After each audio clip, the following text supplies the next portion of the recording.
Hi everyone, I'm Harv, Ian Harvey, founder of Collective Intelligence, and this is Stuff That Matters Now. Good morning everybody. You don't know it's morning, but it is morning, and I'm in the Wairarapa. I'm in Masterton, and I am in the principal's office. And the interesting thing, I'm not feeling nervous, but the principal is. Good morning, Debi. Tēnā koe, Ian. I am really excited to be here, and we've got some wonderful subjects to cover today. Thank you for adding me onto your busy schedule. Principals are always busy, right? Pretty much. Pretty much. So thank you. And we're at Chanel College here in Masterton, where I used to come and play sport when it was called St Joseph's. That's right. And it was funny driving in today and go, we used to come here and play rugby, and that was never easy. And it was just, it was always a wonderful battle coming here. So nice to be here on different terms. Wonderful. Debi, who are you? Well, on my father's side, I'm from the Wanganui River, and he's Ngāti Ruaka, and Ruapehu maunga, ko whanganui te awa. And on my mother's side, I'm from Rangitane, ki o Wairo, which is the top of the South Island, Manawatu, Rangitane ki Manawatu, and I'm here residing in Rangitane ki Wairarapa, and Kahungunu ki Wairarapa as well. So it's really nice to be somewhere where I can connect, and I've got whānau here from Rangitane. So even though I'm born and raised in Palmerston North and grew up with my Rangitane whānau there, I wasn't too far away from the Wanganui River where Dad was born and raised, up in Ruaka, which is probably 5 minutes this side of Jerusalem. And Dad's both parents were very proud of being from their tribes. And on my father's side, his mother was from Tūwharetua, and his father was born in Karioi. And on mum's side, her mother is Irish, born and raised in Bangor in Northern Ireland, 10 minutes out of Belfast. And she married my grandfather, who came from Rangitane ki Wairo, which is in the top of the South Island, but then moved up with his mother to be by his grandmother, Tiripa Te Rangiotu in Manawatu. So I'm married to Anthony, and we've been married 39 years and got 4 children, 2 daughter-in-laws, 1 mokopuna, and another mokopuna on the way. So really, thank you, really excited about that. And you just told me that one of your sons is in the teaching profession. Yes. And has just got a new job. Yes, that's Tata. He's our eldest, and he has been appointed Deputy Headmaster of Auckland Grammar. Fabulous. Yes. And I remember meeting you outside of Auckland Grammar. Yeah. That's right. Yeah, by chance across the road, yeah. Yes. And I was actually catching up with Tim O'Connor, and I think he was just starting there then. He was. Yeah.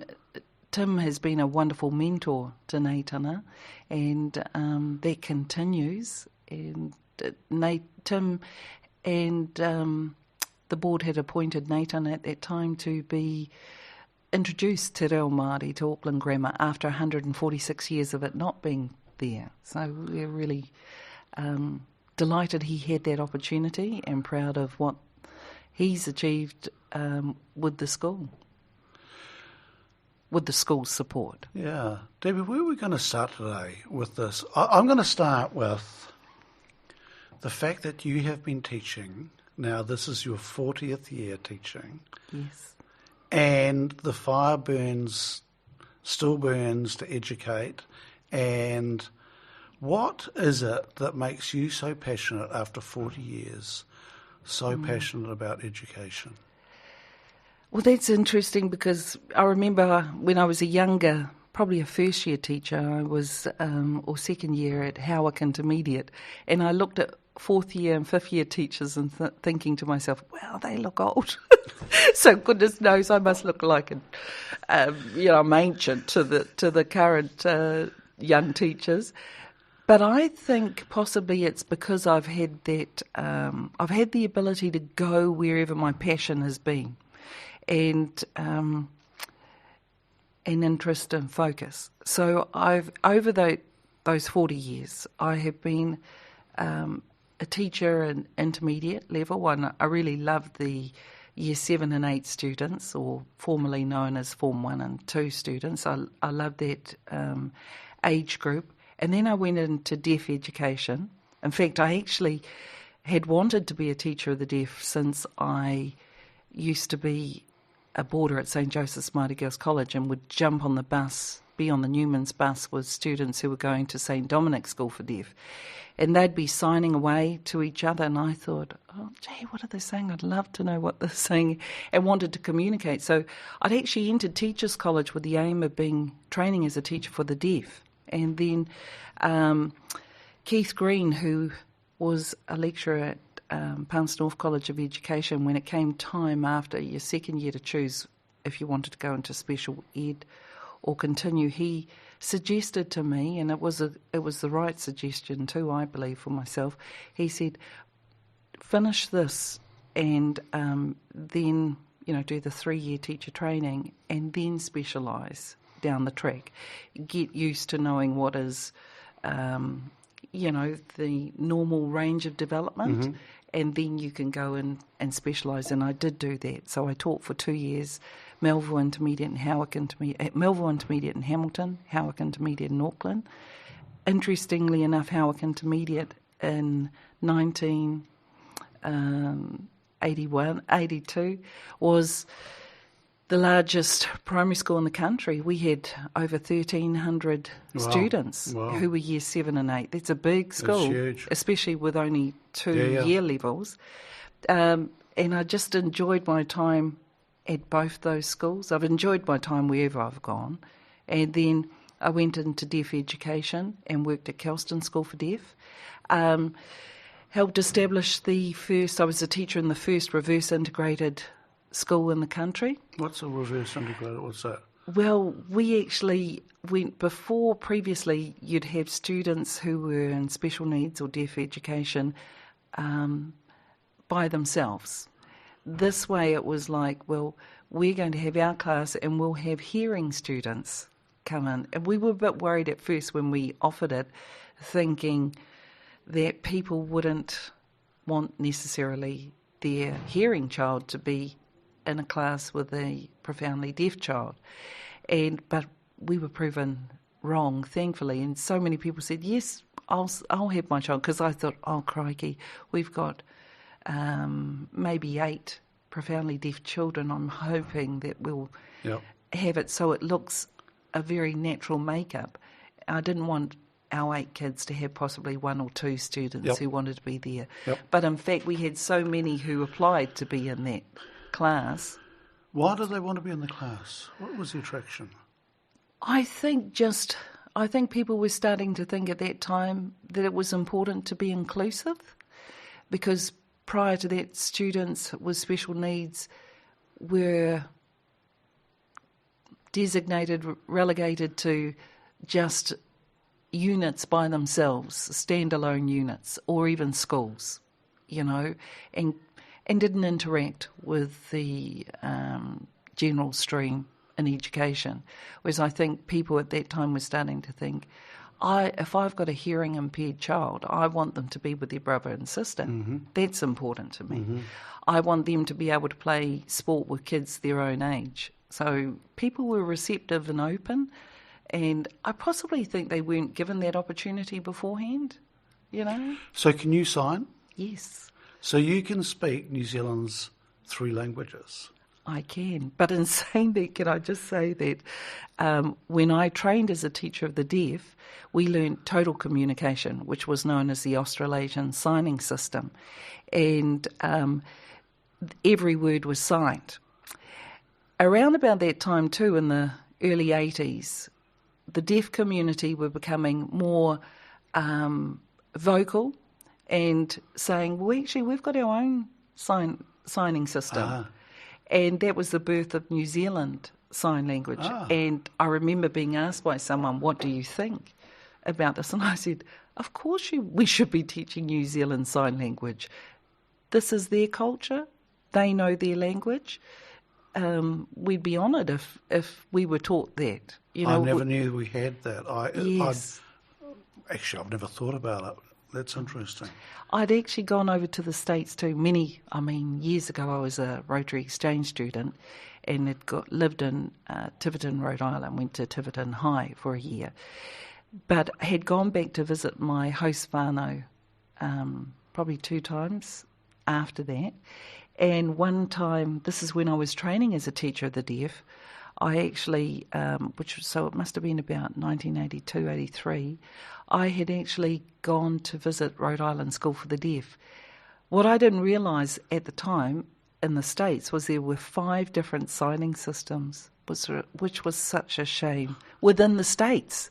And then over in England and Europe, there were different signing systems, and it was just crazy because you could think, well, the deaf community can, whatever they want, they should have, and in fact, New Zealand Sign Language is probably people over in the States would be able to profoundly deaf people would probably be able to understand that better than TC, total communication. Right. Yeah. It's interesting. I was born with partially hearing loss, so about 60%, and with hearing aids it brings me up to about 80%. And I never, look, I'm not sure whether sign language was even used when I went to primary school. So they found out I was deaf when I was about 10. And up until that point, it was thought that I was just dumb, and then they found out that I was deaf, and so then I was deaf and dumb. But I got a elocution teacher. My mother got me to this elocution teacher to get my speech up to speed and to help with try and catch up with the schooling. And I was a sporty kid. I don't want to go and do this stuff. It was just dumb. And I remember walking into Mrs. Redmayne in Pēhea tour, and she had tattooed on her head, "Do not mess with me." She was this red-headed, vivacious woman, and I just walked in and I went, "I'll do whatever you say," because I was scared of her, but she knew what she was doing. And she got my speech a whole lot better as a result, but I was profoundly grateful to her. Yes, because just without it, I would have, it would have been a disaster.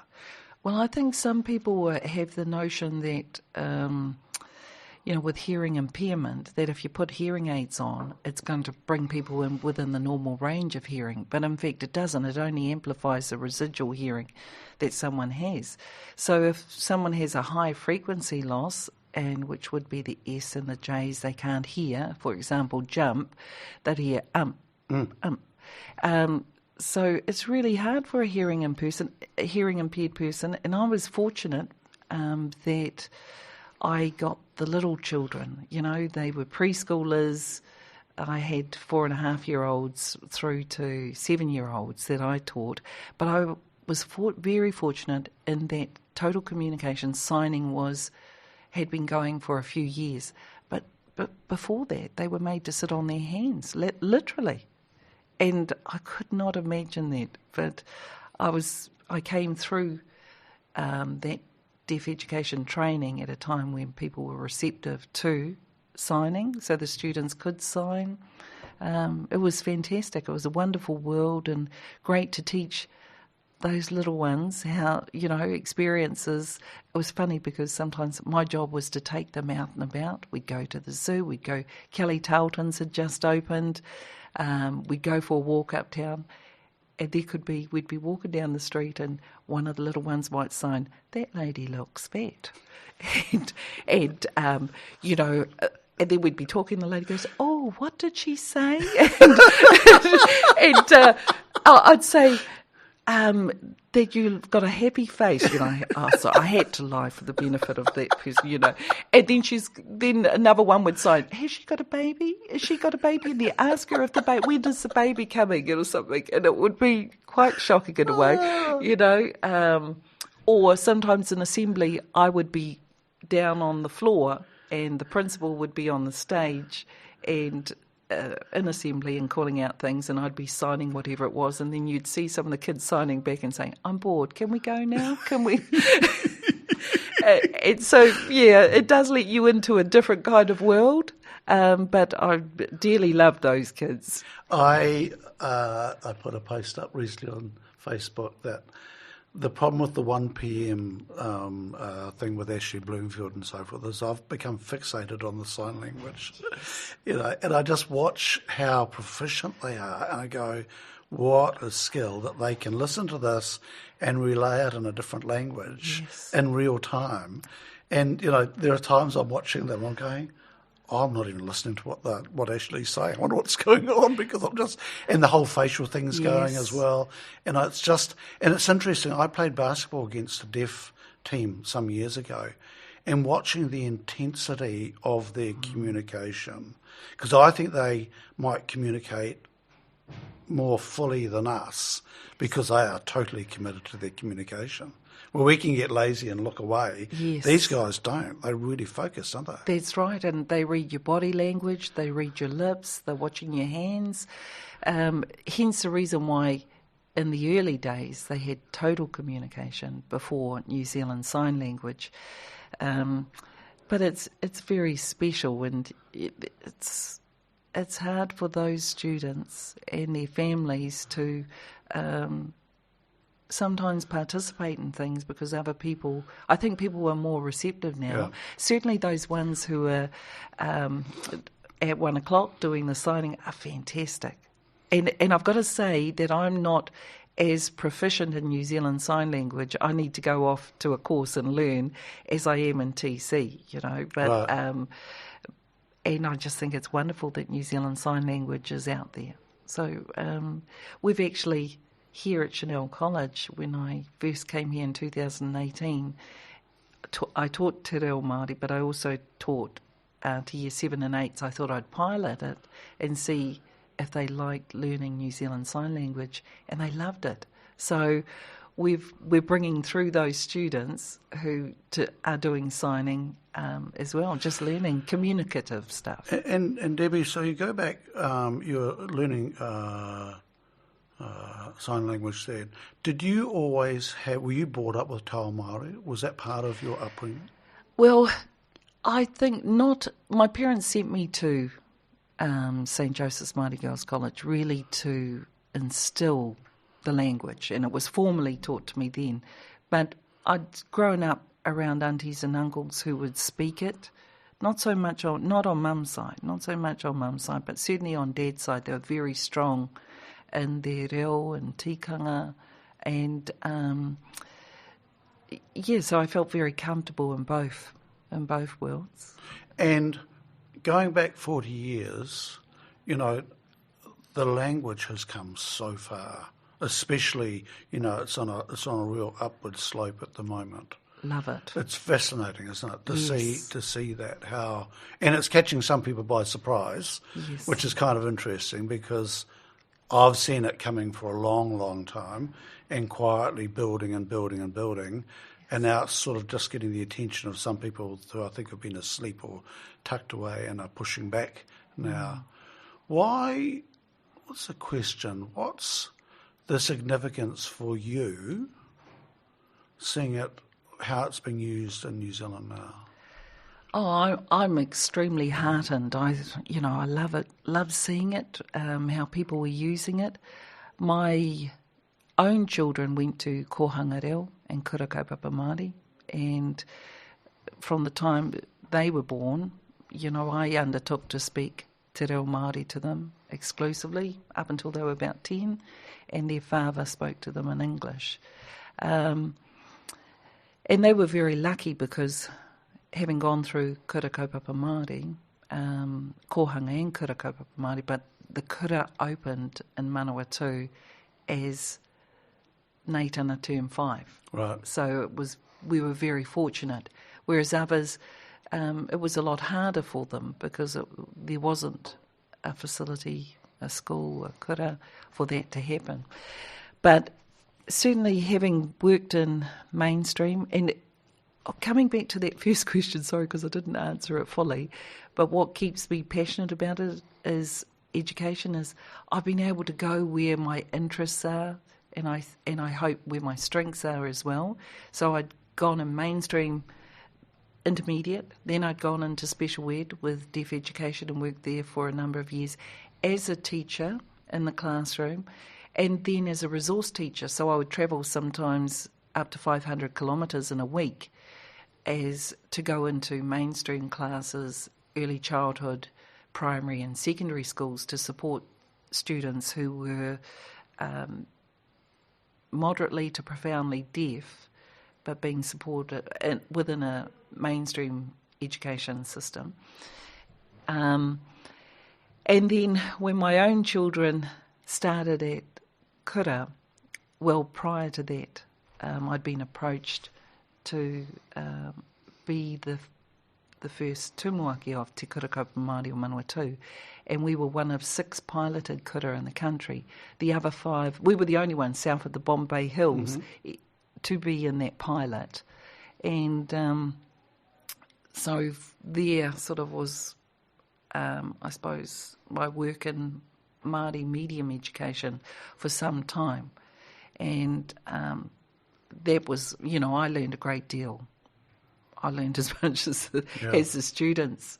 And it's pleasing to see that those tauira have grown up and they are now doing wonderful things. They're achieving what we hoped that they would, that it would be a very natural thing for them to learn in te reo Māori, but it would be true to say that the parents who sent in Manawatu, where I was at Te Awhina Kōhanga Reo and the other Kōhanga Reo there, were really worried about the survival of our reo. So we had to make this huge commitment, and we would send our tamariki to Kōhanga, pay the fees. Now, that was nothing really, but we also cooked the meals. We had a roster and cooking the meals. We also did all the, because there was no funding when we first started from government, so we were even doing all the maintenance work and everything, but I think that all those things brought us even closer together, and there was more of a commitment. And then when I went into Kura-kaupapa Māori, there were no resources. There was no learning media that supplies educational resources to the schools at all. So there was nothing in te reo Māori for our kids. And I remember what we would do would be that a group of about 10 of us would get together Monday to Thursday, possibly Friday, and we would have someone who would translate. Then they'd pass it on to the next person who would type it, because we didn't have computers in those days. Another person who would then print that out, and then another person cut and use Duracell, my gosh, and then another person who would read it on the tape, cassette tape, so it was there. Another person who'd make these word cards, and we'd spend probably about 2 or 3 hours doing this, and creating this resource. And I'm telling you, the next day I would teach it, or one of the other pouako and the kura would teach it. The kids would eat it up in 20 minutes. But that was how hard it was, because without resources, But we did it, and there were. I was really grateful to the whānau. The whānau were absolutely committed to that. And it's funny, I suppose, if I was to look at those resources now, the kids would probably say, yuck, don't they look dreadful, But it doesn't matter, does it? It's No. about getting started. Yes. I've had this conversation just the last few days about not getting it. Doesn't have to be perfect. Just get started. Do something. Exactly. Yeah. And it is really heartening now that apparently for a language to survive, there needs to be a critical mass. And it's a certain number. I think it's 250,000 people need to speak a language for it to survive. And I'm not sure that we would be at that level yet as fluent. I don't know, maybe we are. But it's really starting to gain traction. Oh, look, I'm just so thrilled. And a group that we haven't heard much about who are promoting it in a very public way, but I think they deserve a medal, are the people on the news and the media and so forth, because they're all making it, they're normalising the reo, and which is absolutely fantastic. And when I was a resource teacher at the deaf, I'd go into a whole range of educational settings, and in kindergartens that were traditionally monolingual, just English medium, the teachers were giving the kids instructions like haere mai, e noho I runga I te whāriki nei, and reading to them and all that. And what in my world, I only see people being positive, staff, students, parents. Like here at Chanel College, we've got, it's a core subject for year 7 to 10 students. And we've been doing that for a few years now. And now those students, when they hit NCA level, are picking it up by choice at that level, taking the learning of the reo further. And I've also noticed it's hard to predict which kids, because I know some kids that have picked up and doing it at school, and I'm going, that's a surprise, because it hasn't come from their parents. They're making this choice themselves. And I'm going, it's been a real surprise which kids that are picking up, because it's not a certain block, it's quite a wide range from what I've seen from the outside. Yes, yeah. And well, most of the students here are non-Māori. We've got many who are first generation from different countries, from around the world, different cultures, and they're just so receptive to it. And they're really good at it too. Yeah. I could walk down the corridor and someone will say, "Mōrena whai, Debi, kei te pēhea koe." And I go, "Oh, pai rāua, pēhea koe." And they can respond, and it's very natural. It's not anything that they see as unusual, different. And even the teachers, some who have come, one of the teachers is German, and he's able to talk to the students, admittedly at a basic level, but still normalising the language and that interaction, which values it, which shows its importance. Why is it important? Well, it's important because te reo Māori belongs here in Aotearoa. It's important because this is the reo of the mana whenua. It's important because it's something that belongs to all of us who live in this country. Māori are happy to share that. Māori are saying, we love hearing you speak the reo. We love it that you want to learn about us and our culture. It's the vehicle for accessing deeper understanding and knowledge about the culture. And I think if you can put on a lens to look into a culture, then you're able to access something a lot different.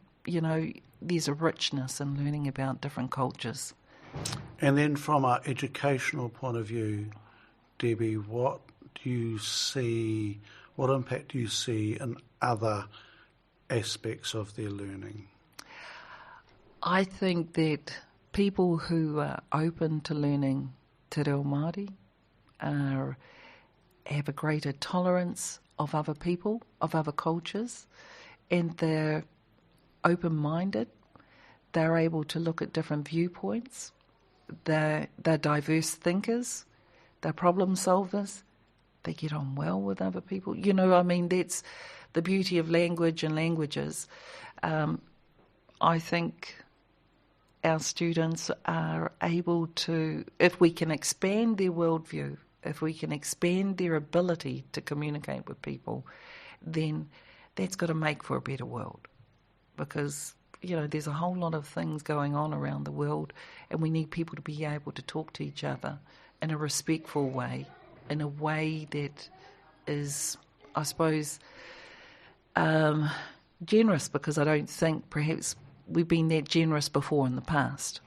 I think we said it's my way, and that's the only way. But now people are starting to say, well, actually, there are many different ways.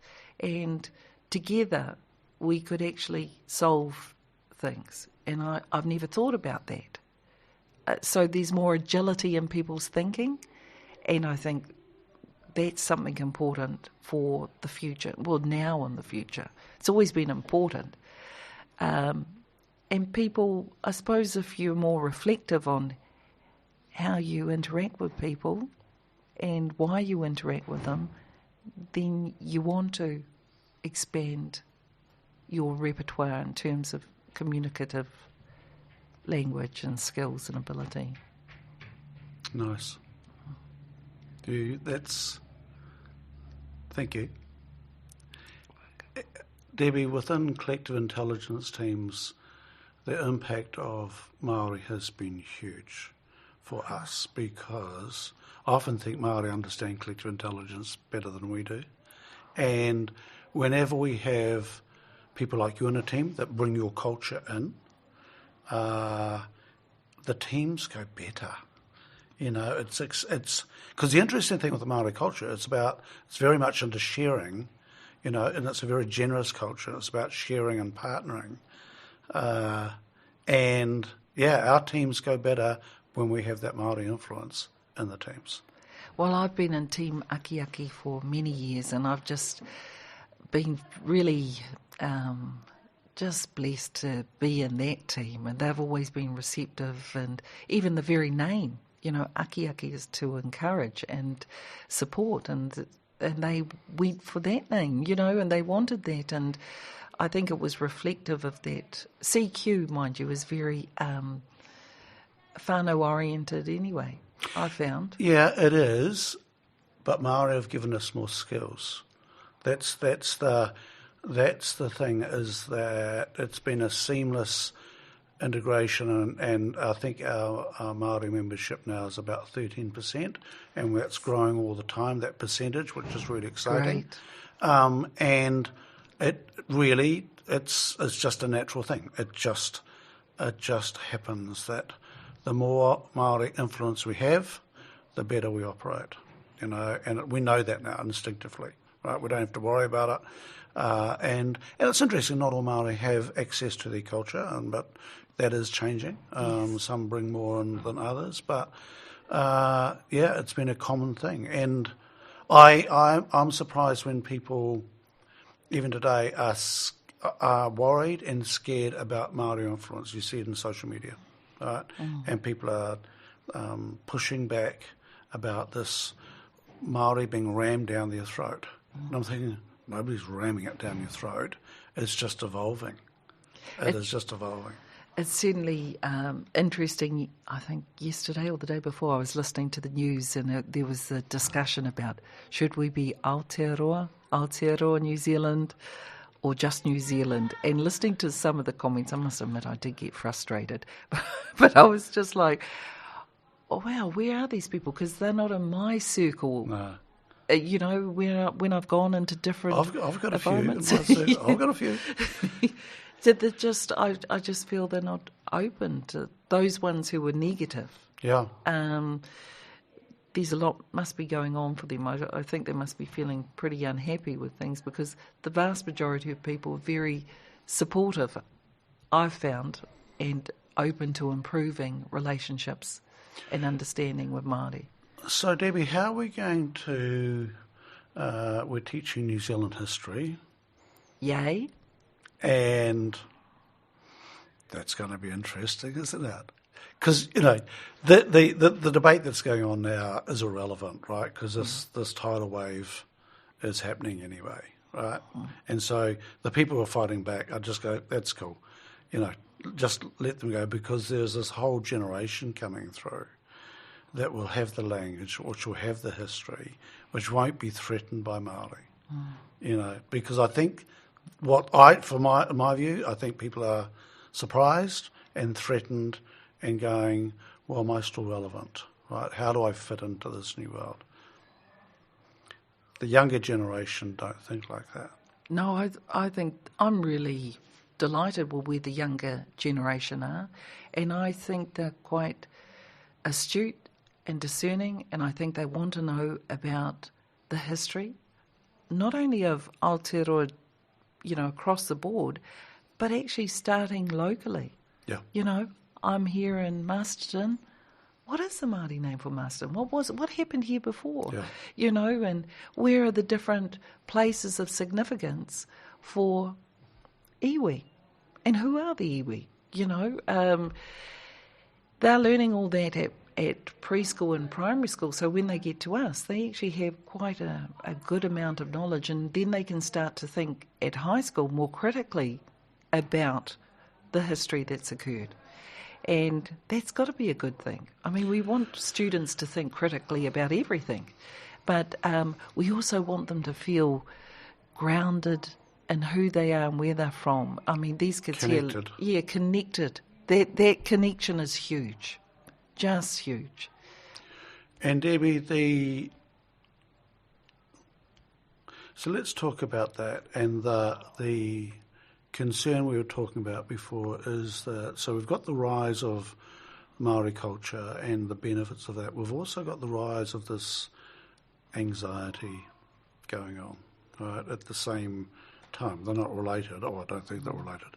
But we see the rise of the social media space and the anxiety, and I look at the social media, Facebook, as the new tobacco companies. These things are not good for us. When you look at some of the vitriol going on there and just going, what is that?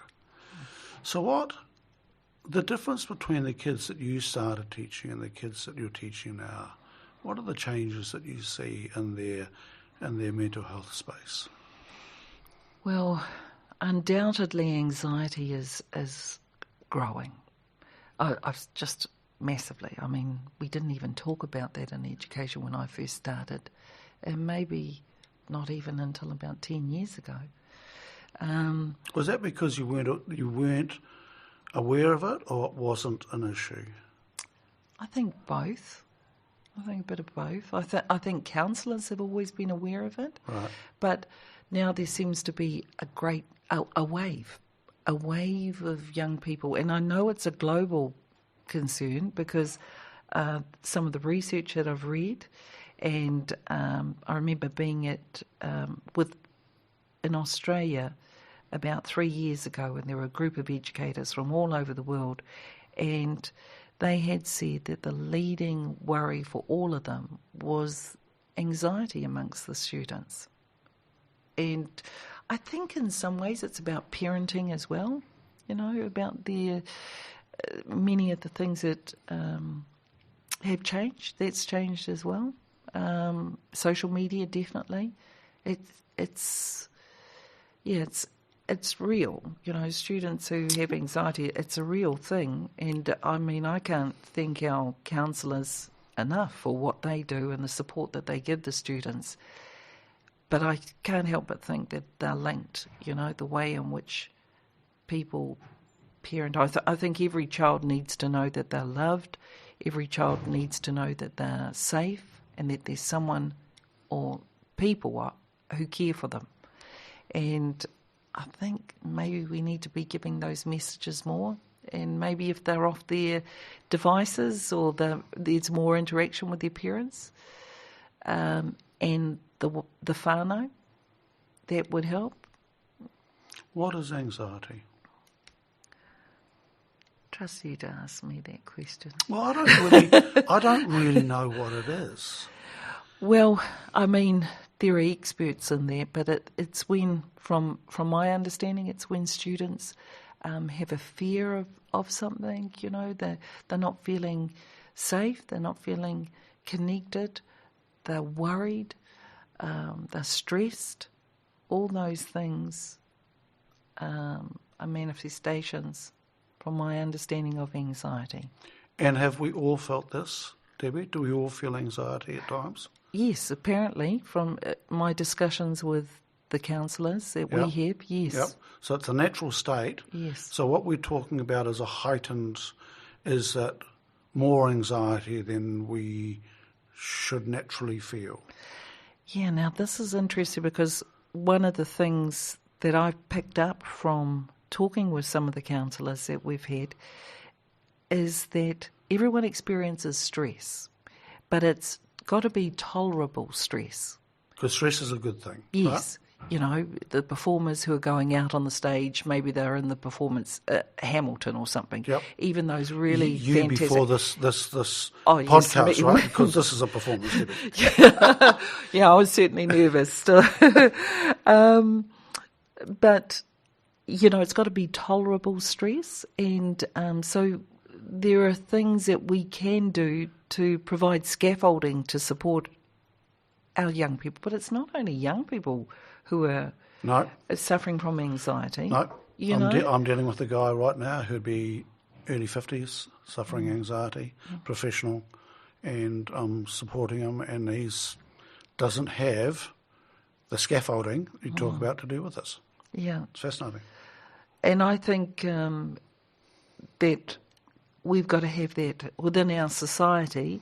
We've got to have compassion for people. We've got to have a generosity to give more than just a fleeting look and say, hey, hi, how are you doing? And moving on. Actually take time to talk to people, take time to notice. And I think some of those people like, with depression and so forth, who have great experience, like Michael King and John Kerwin and others who have been on the media, have sort of said, reach out to others and be there to support. I think those are great messages and they're important. And I would hate to think that our society is just go, go, go. I've heard some of my colleagues and some of our families say that with lockdown, they have probably felt that it's given them and their family a time to take a breath and do things, and just being with each other has been important. Do you know Peter Butler? Yes, yes. So I was talking to Peter a few weeks ago, and he runs a fabulous program That's right, in the Highbury whānau. Yeah, and he said, you know what, Harv, I think we should have lockdown every year. I think we should have a mandatory stand-down period every year where we stop and, connect with whānau and just settle down. Look, I think there are benefits, provided everyone, one of the things is provided people getting paid, can have the food on their table, can pay their bills, because, that's all right for you and I because we can do that, but I do worry about those who don't, and I think that if we support them, but doing that and just taking a break, I've long thought that even having a 3-day weekend would be great, where people could do recreational stuff, including sports and so forth, another day to just do whānau stuff and then get ready for the week ahead would just make a healthier society, and having a better balance in life. So how does this anxiety, just going back to the kids, how does this anxiety show up at school? Students might not want to come to school. They might be truant for certain classes. They might try and isolate themselves from other people at morning tea, lunchtime. They might just have a meltdown at home. Are they having a meltdown at school? No, not. I haven't seen that present here, but I've heard parents say at different places, whether it be early childhood or even tertiary level, that sometimes they seem to wait until they get home because that's where they can, do it. But they're really wound up inside. And then how do parents cope with this? Because it must be really distressing for them to cope with this, often that they didn't experience as kids. Definitely. I think that parents are grateful for support, any kind of support. And I can see that counsellors are just, they're full-time. You could be, if you were a qualified counsellor, you'd be in business till you're 110. Right. You could work full-time. Likewise, the agencies, there's not enough of them to provide that support. But I think there's an educative opportunity here too, where we could give parents directly some strategies, some skills, so that they can support themselves and their children at home. And I don't necessarily see that being given to them, you know. I think it'd be great if we could provide that for whānau. What advice would you give young parents starting out with on their journey? Because I've got 2 mokopuna now. I'm very excited about that. Lovely. What with my daughter Gabby, what advice would you give her coming through as a young mother? Get involved. Get involved with your child's education right from day dot. You know, when we interview students to come to Chanel, we for enrolment, I ask the parents, can you share with us what your child's gifts and qualities are? Positive features, you know, because that's, I say to them, because you know and love your child more than anyone else. You know them better than we do. But whatever you're going to share with us is going to give us a better understanding of who they are, what their needs might be. And I would say, remember that you are an important person in the life of your child. And if they're at kohanga or daycare or whatever, get to know the people who are there, the little people who might be their mates, their friends, the teachers. Ask questions. Never stop asking questions. Because parents have expertise as well, you know, and ask questions. You be involved, be an active participant in your child's education. And also, when your child comes home, ask them questions. How was their day? What did they do? What was the best thing they enjoyed about today? Was there anything worrying them? And just sitting down and maybe reading a book together or doing some activity together, even if it was peeling potatoes and having a talk. I think the role of the parents or guardians is huge. And you start to see the difference when they get to high school level too, you know? I remember there was I don't hear it so much, but there was this thing that people would say about spending quality time with your children. And I'm going, it's just time, you know. Forget about the quality thing, right? Because who knows whether it's quality or not, right? Just spend time with them and the quality turns up. But people used to think they could turn it on or off. Because sometimes kids actually don't want to talk to you. They just want to, you know. I used to get amused with people that going, spending quality time with children. Okay, don't be a dick. It's just, you know, you're just going to spend time with them and connect with them, you know. And I think if children have parameters and are told, you know, cross that line and you are in trouble. There's a consequence, you know. And I think some parents, I say to parents, as a teacher, as an educator, I can be friendly, but I'm not your child's friend. Yeah. And I've had some parents over the years say, oh, Whai Debi, could you tell him or her this, because they will listen to you. And I said, yes, I suspect they would listen to me. And I said, but I'm not their parent, you are. And if I was to do that, you're devolving that responsibility to me, and it shouldn't be. That's your job. And I also think, Debi, that being a parent is not being their friend, right? Being friendly, but you're not their friend. You are their parent. You're there. You've got a role to do.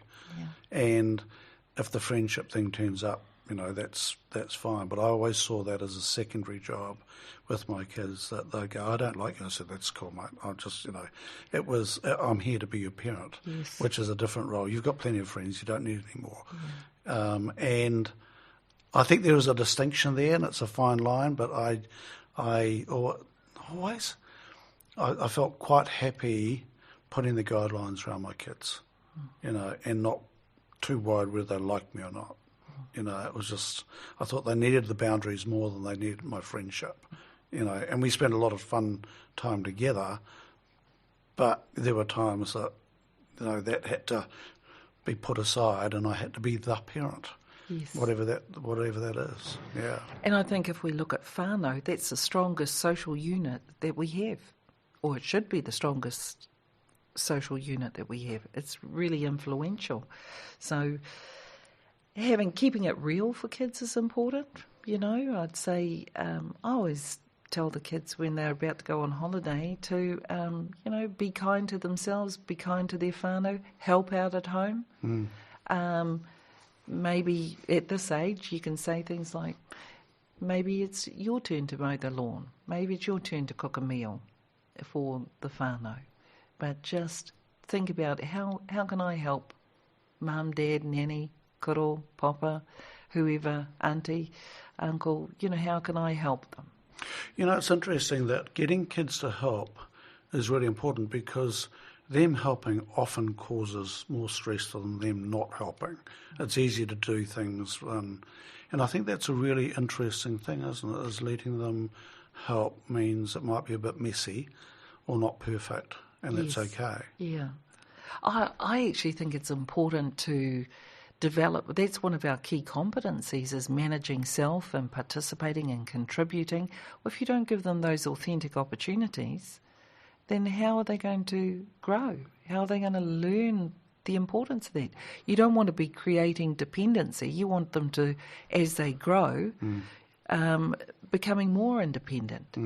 And here, one of our programs is service. And the service might be, they'll cook for a whole period a week and they make food, lovely food, and they'll bag it and freeze it.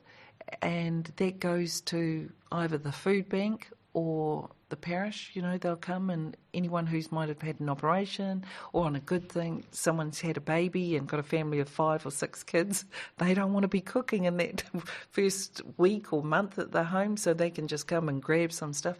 And I think the kids feel really good about that because what they're doing is helping someone else. And that's an authentic thing. People need to eat and should have nutritious food, but sometimes for whatever reason it's hard for them to get it or access, so saying, look, you're doing a really good job there. I think if we can get kids thinking about it, how to give to other people and how to demonstrate the skills that they've got is important. And that whole community thing, Debbie, the whole mental health thing, especially now with this COVID times, is that as a nation, our mental health is a bit shaky at the moment, and people are more uptight than they normally might be, particularly in Auckland, but, it's everywhere. The stress levels are a bit higher, but giving to other people, it just makes you feel better.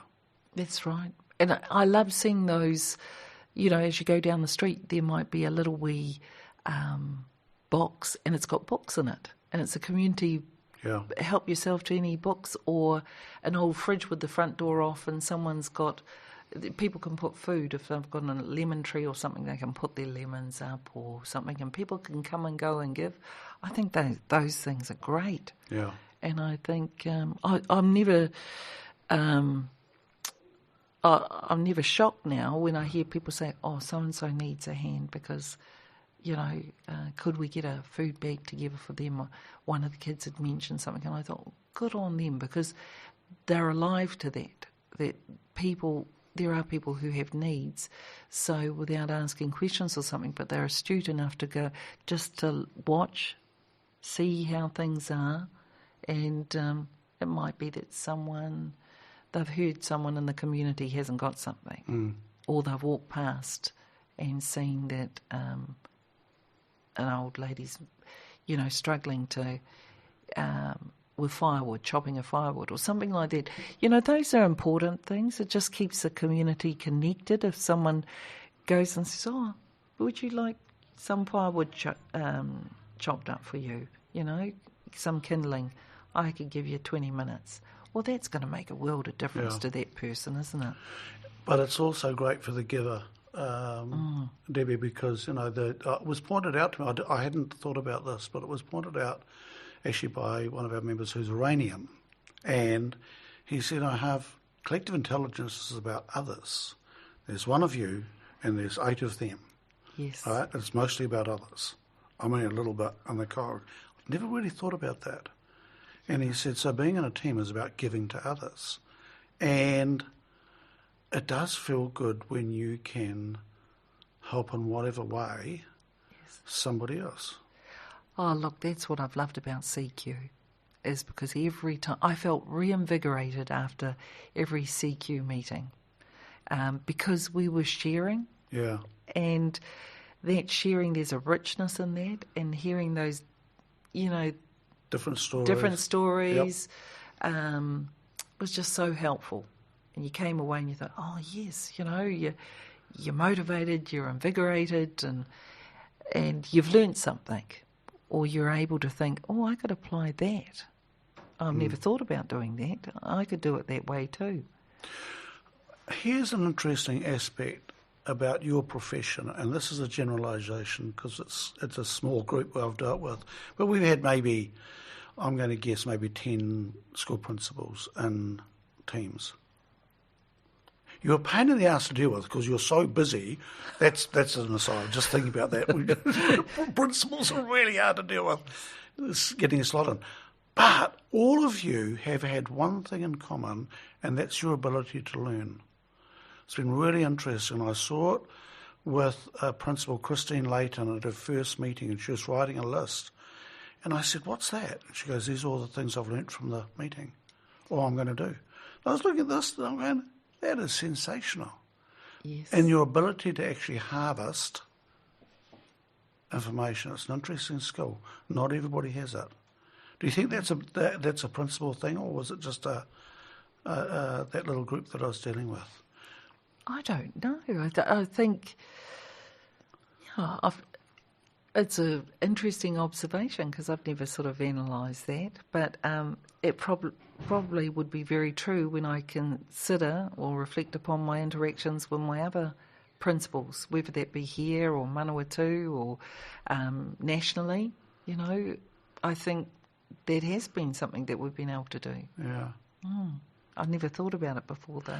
No, it's something it was kicked off with Christine, and then I observed it with others and going, the principals had more ability to harvest the learning and recognise it, what they'd learnt as well. And I think it's a skill not everybody has. It can be really frustrating from a facilitator point of view. You put people into this environment and you see people absorbing stuff and going, oh yeah, but then not able to actually realise what they have learnt.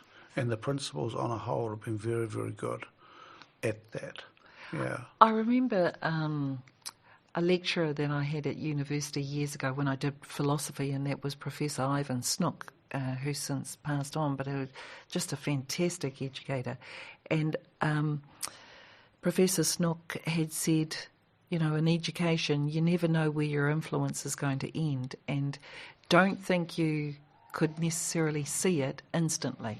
Like you might think you're teaching, for example, I might think I'm teaching a wonderful lesson and expect the students the next day or the next week or the next term to actually have got it. Maybe that doesn't present for years later. Yeah. So probably we know it's always work in progress in action, you know, and sometimes it takes people a while to internalise it. Yeah. Yeah. And that's probably what we understand, possibly. Yeah. Debi, I'm just mindful of, because we could talk all day. Yeah. Yes, we could. And I'm mindful of your time and your schedule. To round this conversation up, how would you like to round this conversation up?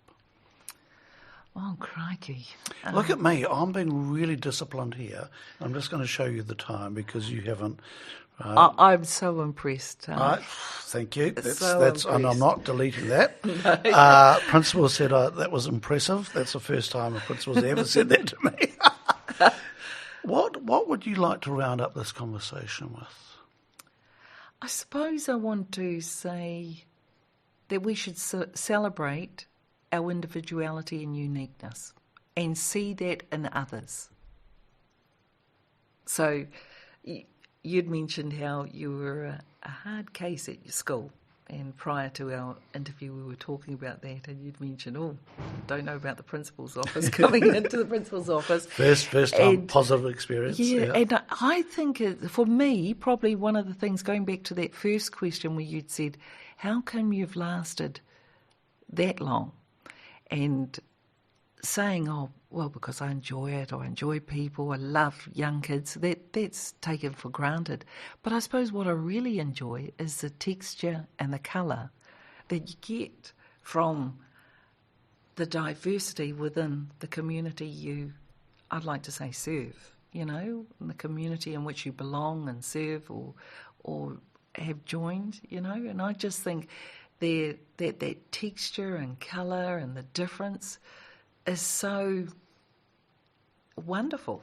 It's exciting. I'd find it very boring if I had all kids, if I walked into a classroom and they were all sitting up and all did their same thing. Don't let the kids hear this, I want you, but you like to see their personalities come out, and you want to, you want them to grow in the way that they're meant to. You want them to be liberated in terms of being learners, striving to pursue what they like as well. They've got to learn the curriculum, but you also want them to follow their interests, their passions. But I really enjoy working with the students and just seeing all that colour, all those textures. It makes the world an interesting place, a better place. So I'm just putting that together, going to school to be liberated. That's quite a statement, right? Putting those two together. And I was reflecting on the handful of good teachers I had coming through were the ones that actually appreciated you for who you were. Because at school wasn't great for me. The hearing was, because I couldn't get hearing aids until I was 32. That actually made a difference, right? Because of the type of deafness thing. So yes. School was pretty unproductive, and I often got bored because I just didn't know what the hell was going on, in the class. And I was supposed to sit up the front.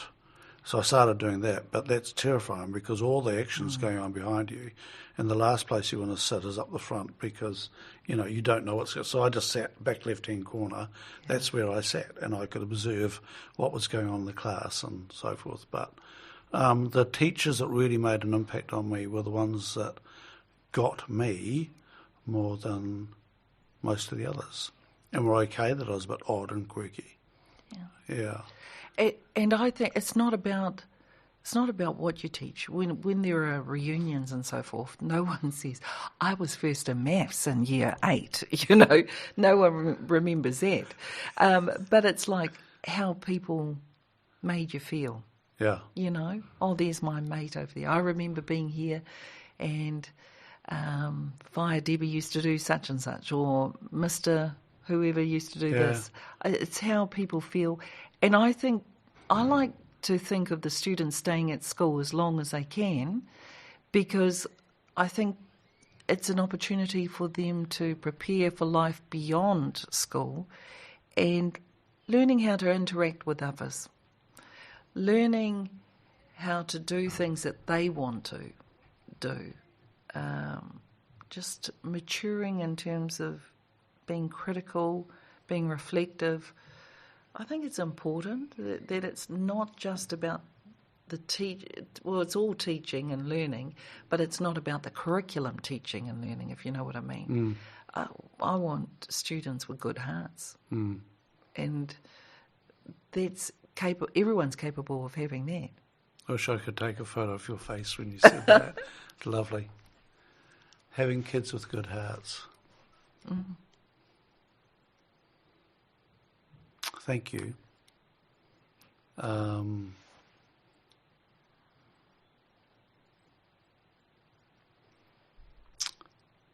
We're just having a moment here with Debi and I think